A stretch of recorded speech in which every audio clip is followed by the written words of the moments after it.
महाराष्ट्रात गेल्या काही महिन्यांपासून सरसकट मराठा समाजाला कुणबी आरक्षण दिलं जावं यासाठी मनोज जरांगे पाटलांनी उपोषण, आंदोलन आणि सभांद्वारे सरकारला जेरीस आणलंय.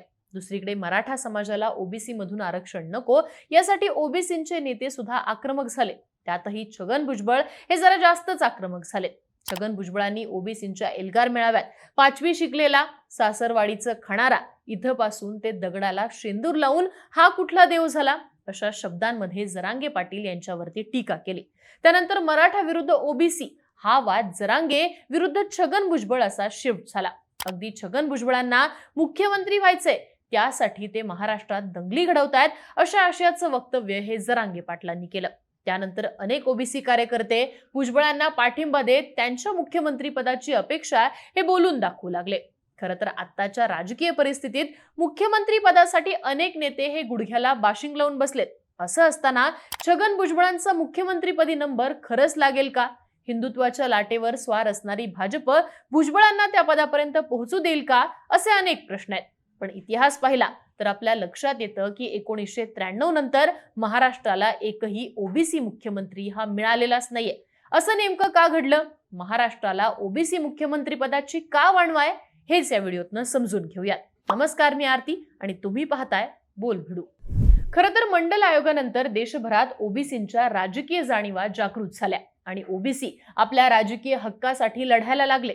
मंडल कमंडलच्या राजकारणानंतर उत्तर प्रदेश, बिहार आणि तामिळनाडू यांसारख्या राज्यांमध्ये ओबीसी नेते हे मुख्यमंत्री पदावरती विराजमान झाले. पण मंडल आयोगाच्या आधीच महाराष्ट्रात मात्र मारुतराव कन्नमवार, वसंतराव नाईक यांच्यासारखे ओबीसी प्रवर्गातल्या जातीतले नेते हे मुख्यमंत्री झाले होते. तर 1991 ला सुधाकरराव नाईक हे ओबीसी मुख्यमंत्री महाराष्ट्राला मिळाले. मारुतराव कन्नमवार आणि वसंतराव नाईक हे मराठा नसताना सुद्धा महाराष्ट्राचे मुख्यमंत्री कसे झाले?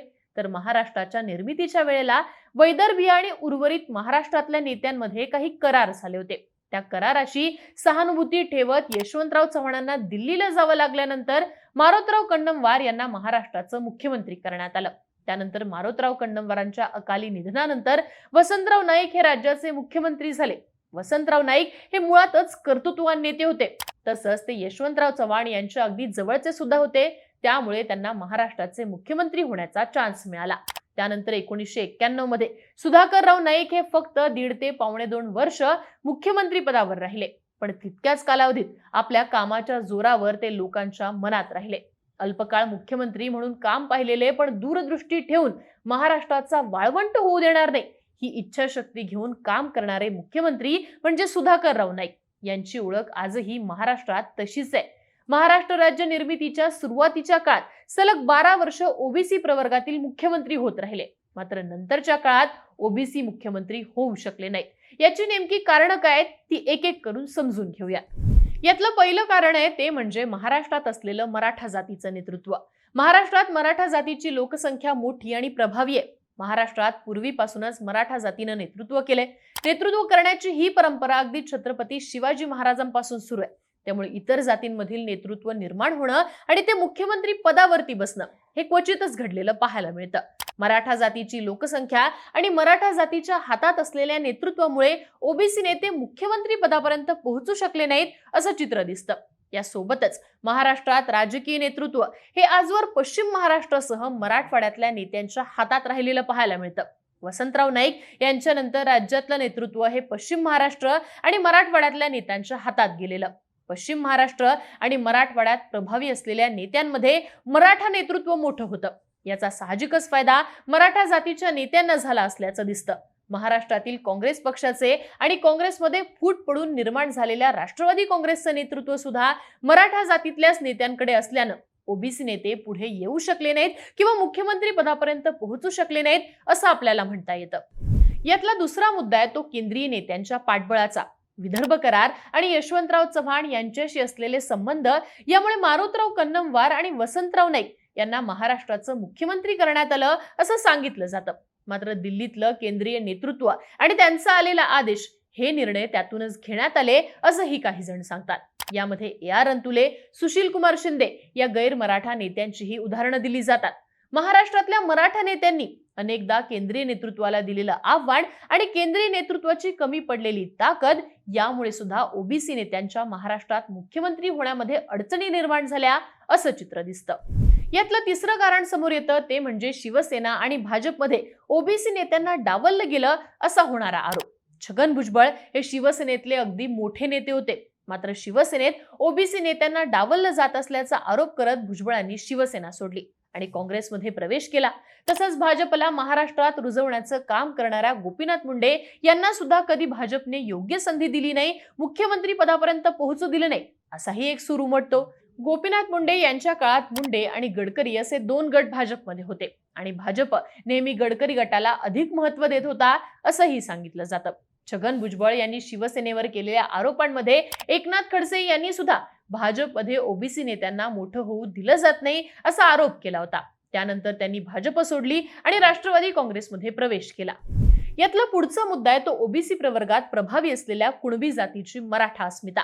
कुणबी ही ओबीसी कॅटेगरीत मोठी लोकसंख्या असलेली प्रभावी जात आहे। कुणबी जात ओबीसी प्रवर्गामध्ये येत असली तरी कुणबी जातीतली लोक हे ओबीसी अस्मितेपेक्षा मराठा अस्मितेला जास्त महत्त्व देतात। भारतातल्या अनेक जातींमध्ये समाजामध्ये आपल्यापेक्षा उच्च प्रतिष्ठा असलेल्या जातीचं अनुकरण केलं जातं, त्यामुळे कुणबी जातीतल्या नेत्यांना कुणबी मराठा ही अस्मिता जास्त महत्त्वाची वाटत असल्यानं ओबीसी नेतृत्व निर्माण होत नसल्याचा आरोप केला जातो। त्यातही आता सरसकट मराठ्यांना कुणबींमध्ये आरक्षण द्या, त्यांचा समावेश करा अशी जरांगेंची मागणी असल्यानं ओबीसी प्रवर्गाचं महत्त्वच कमी होईल अशी भीती नेत्यांना वाटतेय। बरं, हे सगळं घडत असलं तरी ओबीसी राजकारण्यांच्या समन्वयाचा मुद्दा सुद्धा इथे जास्त महत्त्वाचा ठरतो। महाराष्ट्रात अनेक ओबीसी नेते आहेत, मोठी नेतृत्व सुद्धा आहेत, मात्र हे सगळे नेते वेगवेगळ्या पक्षांमध्ये विखुरलेले दिसतात। पंकजा मुंडे, चंद्रशेखर बावनकुळे, गोपीचंद पडळकर हे अनुक्रमे वंजारी, तेली आणि धनगर जातीतले नेते भाजपमध्ये आहेत। छगन भुजबळ, धनंजय मुंडे हे अजित पवार गटात आहेत, तर एकनाथ खडसे, जितेंद्र आव्हाड हे शरद पवार गटात आहेत। नाना पटोले आणि विजय वडेट्टीवार हे काँग्रेसमध्ये आहेत। ओबीसी नेते असे वेगवेगळ्या पक्षांमध्ये विखुरलेले असल्यामुळे त्यांच्यामध्ये समन्वय साधला जात नाही। ओबीसी विरुद्ध मराठा हा संघर्ष पेटल्यानंतर सुद्धा अनेक ओबीसी नेत्यांनी छगन भुजबळांच्या वक्तव्याशी फारकत घेतल्याचं चित्र आपल्याला महाराष्ट्रात पाहायला मिळालं। त्यामुळे एकमेकांवर आरोप करणाऱ्या या नेत्यांमधील असमन्वयाचा फटका हा ओबीसी प्रवर्गाला बसत असल्याचं चित्र महाराष्ट्रात दिसतं। यातला आणखी एक मुद्दा म्हणजे ओबीसी प्रवर्गातल्या जातींमध्ये नेतृत्व तयार होण्यात इतरही अडचणी आहेत। ओबीसी प्रवर्गात कुणबी, तेली, धनगर, माळी, वंजारी, आगरी कोळी या जाती प्रमुख आहेत आणि बाकी जाती तुलनेने अल्पसंख्य आहेत, ज्याच्यामुळे सगळ्यांमध्ये एक अस्मिता तयार होणं कठीण दिसतं। 1992 मध्ये देशात मंडल आयोग लागू झाला आणि मग 94 मध्ये महाराष्ट्रातही आरक्षण लागू होऊन स्थानिक स्वराज्य संस्थांच्या निवडणुकीत 27% उमेदवार हे इतर मागासवर्गीयांमधून म्हणजेच ओबीसी असणं बंधनकारक करण्यात आलं। मात्र ओबीसी अस्मिता निर्माण होऊन अवघा 30 ते 35 वर्षांचाच कालखंड झाला असल्याने नेतृत्व गुण निर्माण व्हायला वेळ लागेल असं चित्र महाराष्ट्राच्या राजकारणात दिसतं। आणि म्हणूनच अगदी मारोतराव कन्नमवार, वसंतराव नाईक यांच्यानंतर फक्त सुधाकरराव नाईक यांनाच ओबीसी प्रवर्गातनं मुख्यमंत्री होता आलं, तर गोपीनाथ मुंडे आणि छगन भुजबळ यांसारख्या मोठ्या नेत्यांना उपमुख्यमंत्री पदापर्यंतच मजल मारता आली।